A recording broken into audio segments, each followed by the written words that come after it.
Sunod po nating awitin ang "'Tis the Blessed Hour of Prayer."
Para po sa ating pagsisimula, ating pong awitin ang "To God Be the Glory."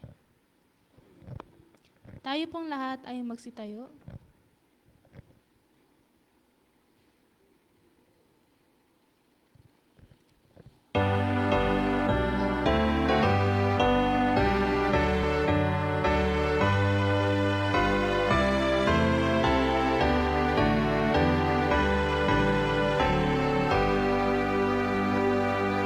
To God be the glory, great is He of God,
Tayo pong lahat ay magalang ng loob para po sa ating panalangin.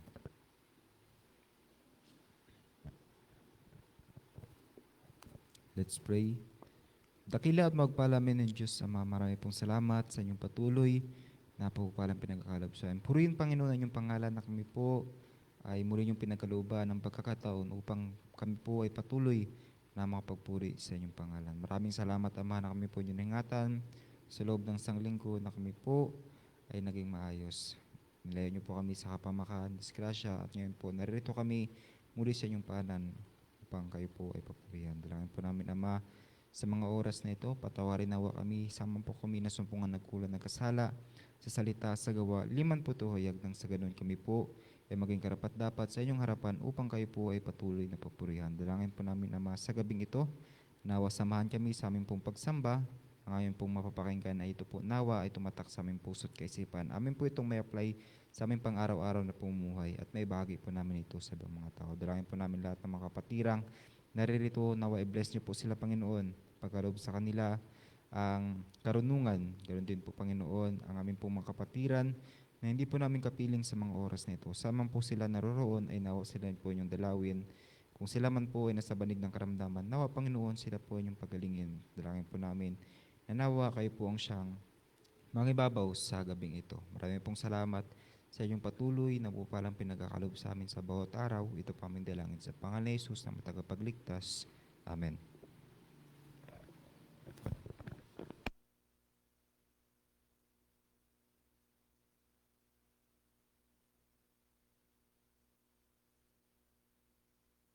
Yan, isang mapagpalang gabi po sa ating lahat and happy Sabbath.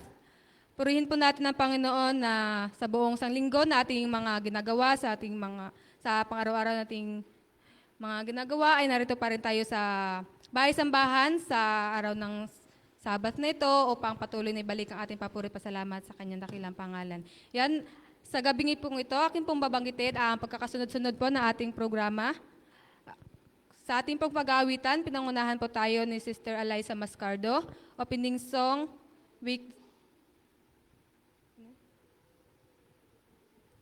To God be the glory. At sinundan po ito ng panalangin ni Brother Alvin Mascardo. Presider po ang iyong lingkod, Lisa Masong. Special song, mga kabataan. At pagtapos po nito is speaker na ipagkakalob sa atin ni Brother Robert Hamito and closing song and closing prayer. Yan, ito po ang ating programang gabi, na ngayong gabi, nawa ito ay maganap ayon sa pagkasunod-sunod.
Ang ating panahon, kay bilis ng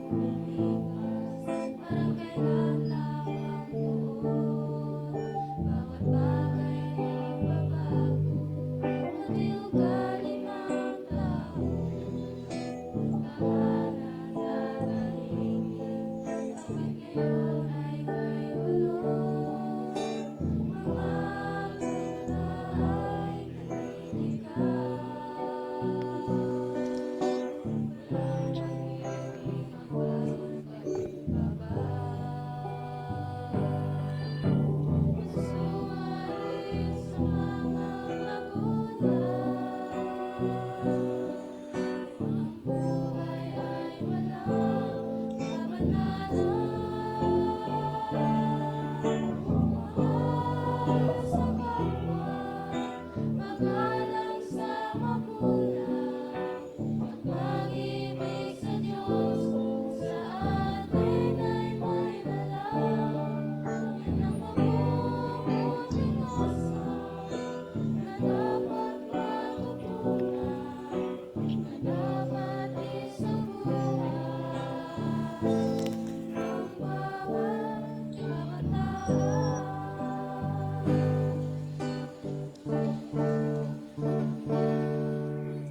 Hati ang mga bagay, hanggang sa salita, puno ng paggalang, mahinahon at payaman.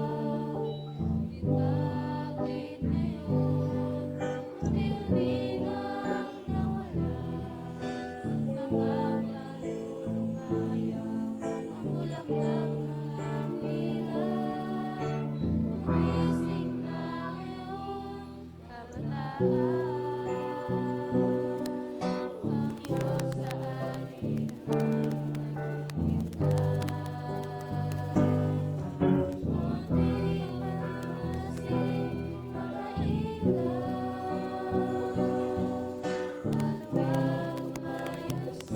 mga ilaw, at umayos ang Pagmamahal sa kapwa, paggalang sa magulang, at pag-ibig sa Diyos. Sa atin ay may lalang. Yan ang mabubuting asal na dapat matutunan, na dapat isabuhay ng bawat kabataan. Pagmamahal sa kapwa, paggalang sa magulang, at pag-ibig sa Diyos. Sa atin ay may lalang. Yan ang mabubuting asal na dapat matutunan, at dapat isabuhay ng bawat kabataan.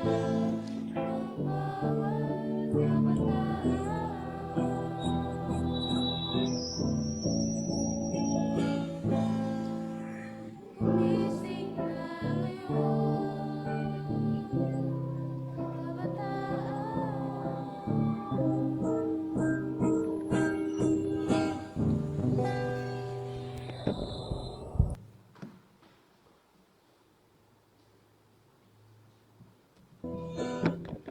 Hello. Hello. Ayan. So isang mapagpalang gabi sa inyo lahat mga kapatid and happy Sabbath. Ngayong gabi ay nagpapasalamat ako sa isang napakagandang opportunity na naihandog sa akin na ako'y makapagbahagi ng salita ng Diyos sa inyong harapan mga kapatid. Ngayon, bago tayo magsimula, tayo po muna ay magkaroon ng maikling panalangin. Let's pray. Aming Panginoon Diyos manal, makapangyarihan sa lahat, pinupurihan at pinapasalamatan, Panginoon. Hinihiling po namin na inyong heavenly knowledge, Panginoon. Tulungan kami makapag-intindi ng mga bagay naming aralin ngayong gabi, Panginoon.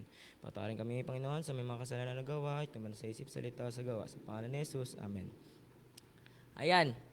So ngayong gabi mga kapatid, ang tatalakayin natin ay isa sa mga pinaka-common na verse na kung saan ay alam ko na kahit mga kabataan pa lamang o kaya mga maliliit na sa children's division ay alam ito. Tingin niyo mga kapatid, ano ito? Anong verse ito? Ang verse na ito ay matatagpuan sa John 3:16 na ang nasabi rito ay, "For God so loved the world that He gave His only begotten Son, for whoever believeth in Him shall not perish but have everlasting life." Ngayon mga kapatid, sa verse na ito, ang kagandahan ng verse na ito ay pinapakita na agad nito kung gaano kainibig ng Diyos. Parang sinamarize niya na kung gaano kamahal ng Diyos at kung ano ang gagawin natin upang na kung tayo magkaroon ng buhay na walang hanggan.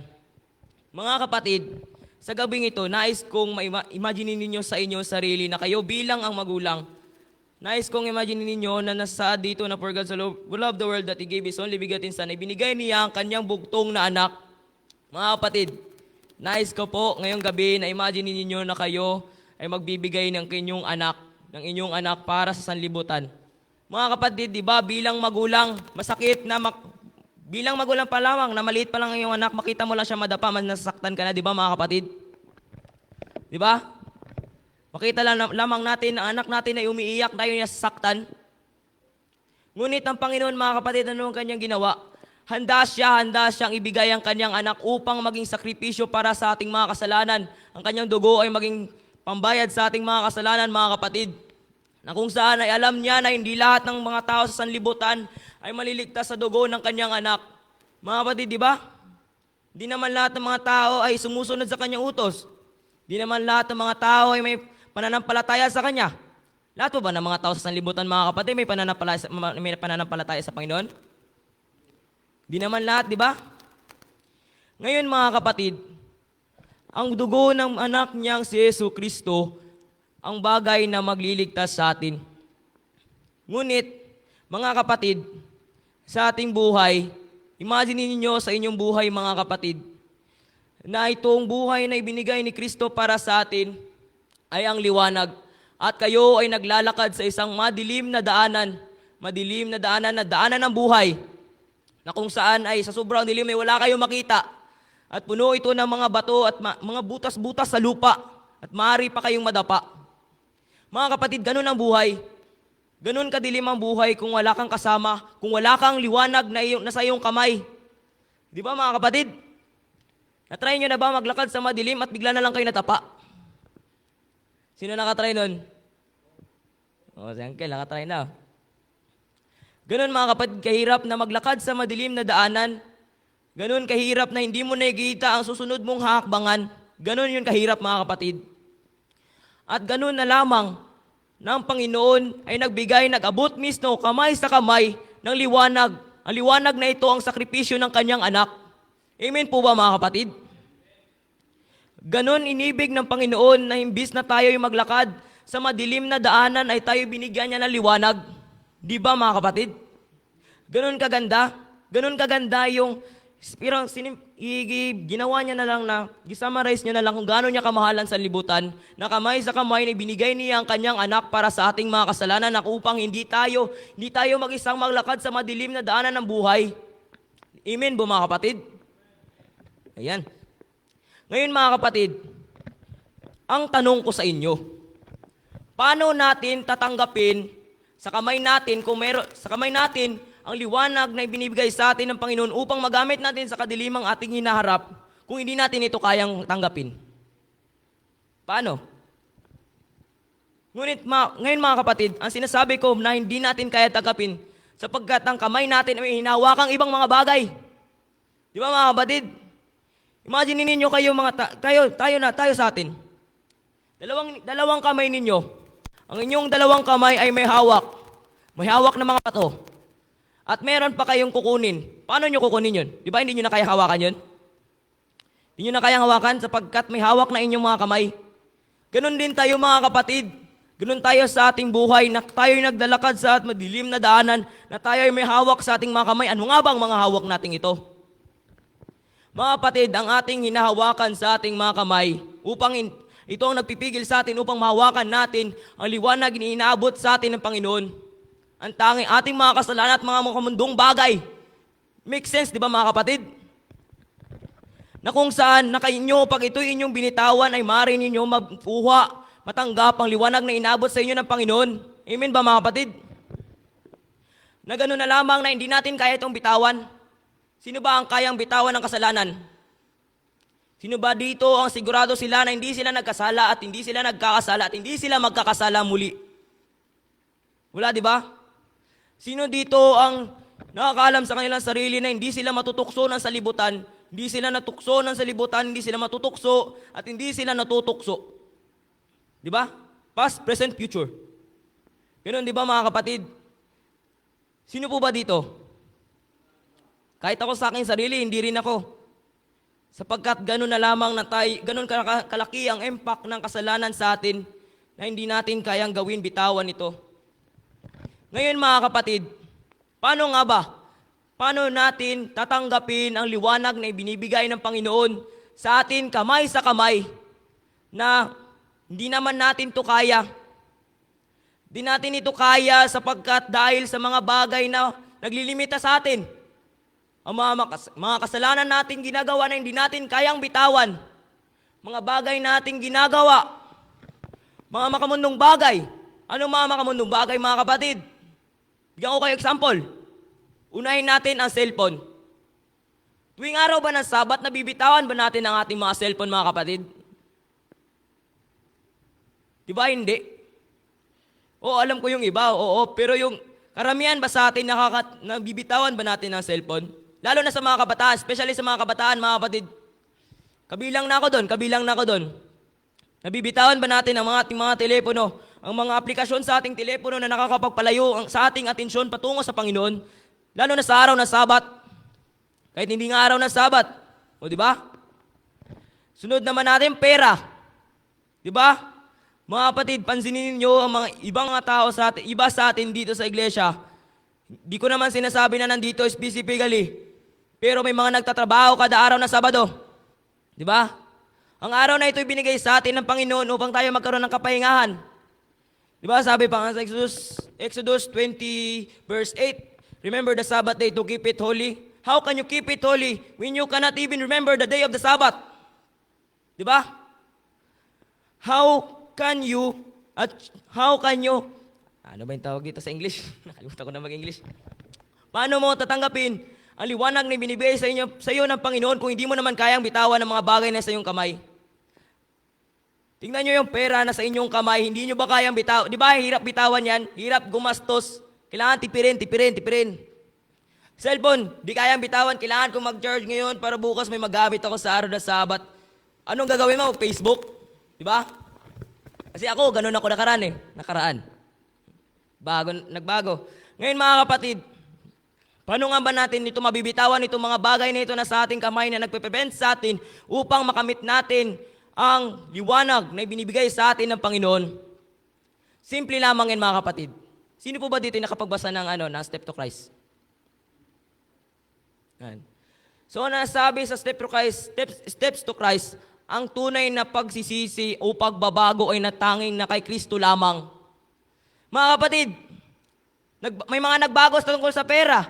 May mga nagbago para sa babae. May nagbago para sa pagmamahal. Mga ganong bagay. Pero mga kapatid, sa libro pa lang ito, lagi siya tumatatak sa isipan ko sapagkat isa namin kasamahan sa habang nagka-canvas kami, ay inuulit-ulit niya ito araw-araw sa amin at sinasabi niya ang tanging pagbabago daw ay na kay Kristo lamang. Inuulit-ulit niya lagi. Kaya natatatak na rin sa aking isipan na ang tanging pagbabago ay kay Kristo lamang, kaya natulungan ako pagbabago.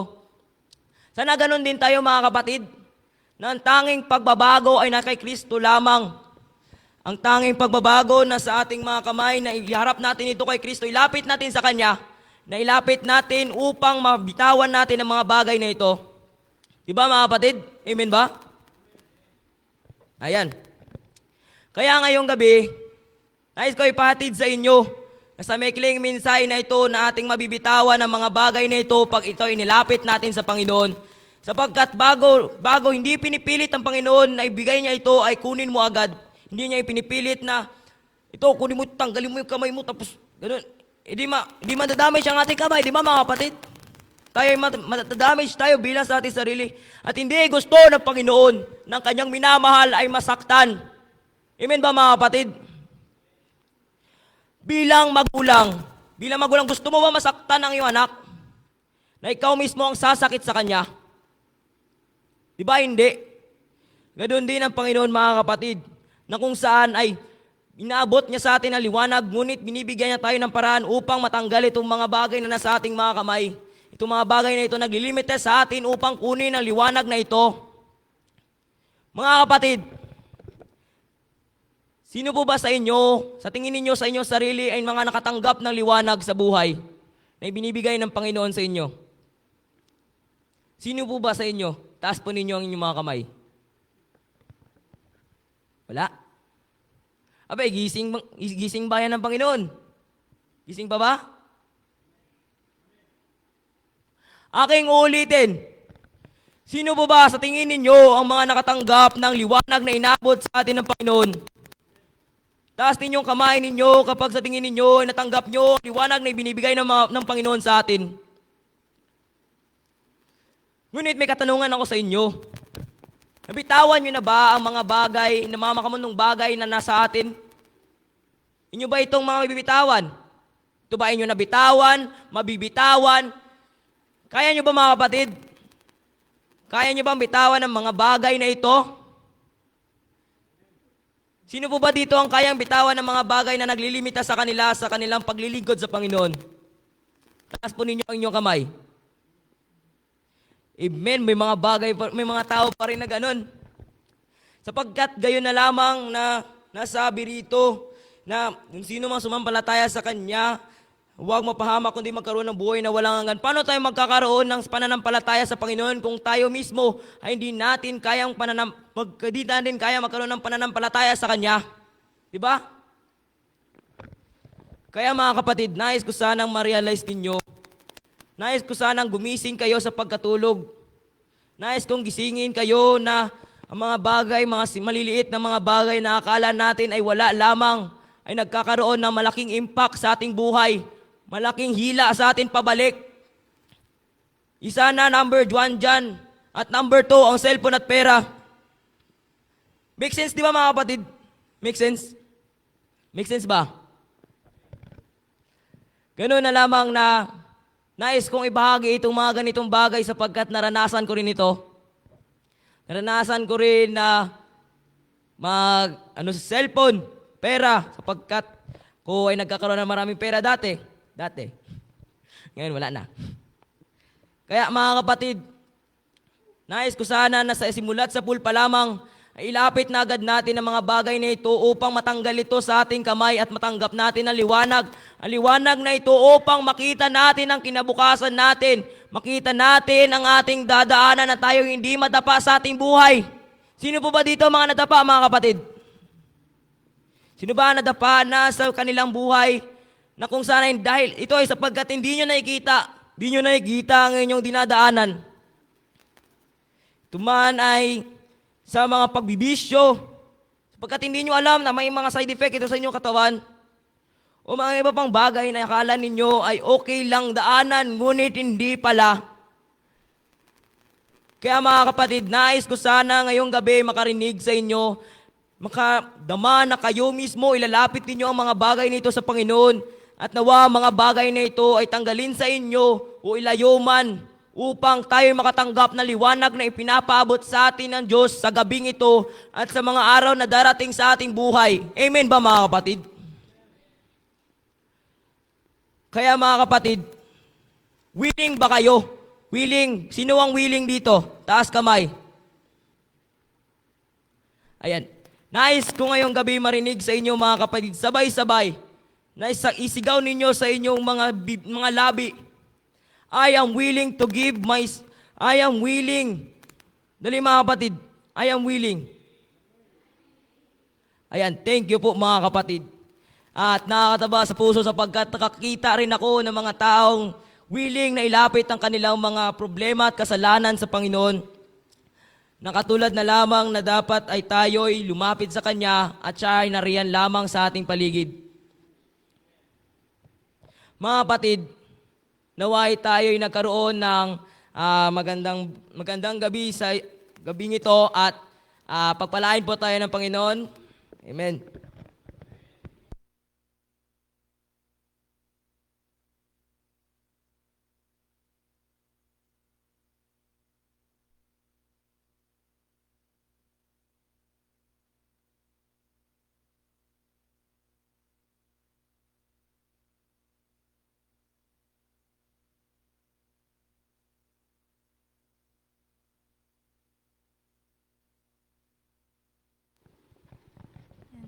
Para po sa ating pagtatapos, ating pong awitin ang Trust and Obey. Tayo pong lahat ay magalang ng sipagtayo.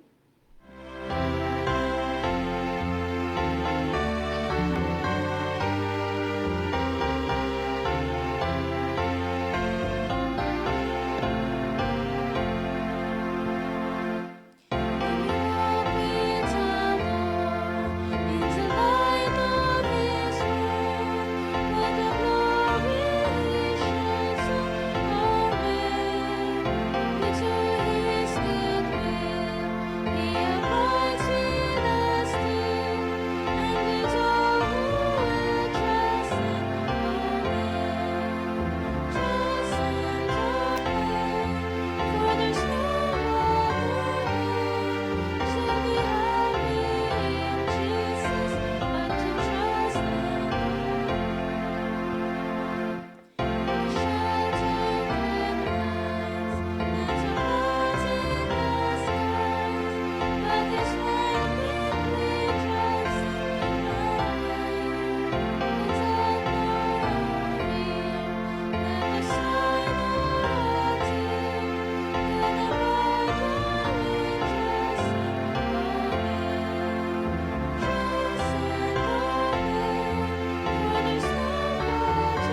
Tayo po'y manalangin. Aming Panginoong Diyos na banal, makapangyarihan sa lahat, pinupurihan at pinapasalamatan sa araw ng Sabat na ito, Panginoon. Panginoon, ngayong gabi kami nagpapasalamat sa mga biyayang inyong hinihandog sa amin at sa mensaheng aming narinig, Panginoon. Nawa na sa gabing ito na sa aming hiwa-hiwalay, papunta sa aming kanya-kanyang mga tahanan, nawa na patuloy ninyo kaming patnubayan at pag-ingatan, Panginoon. Gayon na rin na pagtulungan kami, Panginoon, sa mga bagay na aming haharapin. Nawa na sa bawat isa na naririto na nakatanggap ng liwanag na inyong inahandog sa amin, Panginoon, naway magamit namin ito sa aming buhay, Panginoon, na sa aming paglalakad ay hindi kami badapa. Patuarin kami, Panginoon, sa mga kasalanang aming nagawa. Ito man ay maging sa isipan namin, sa aming pagsasalita at sa aming paggawa, Panginoon. Ito man ay lihim o hayag. Yun lamang aming dalangin. Sa pangalan ni Jesus. Amen.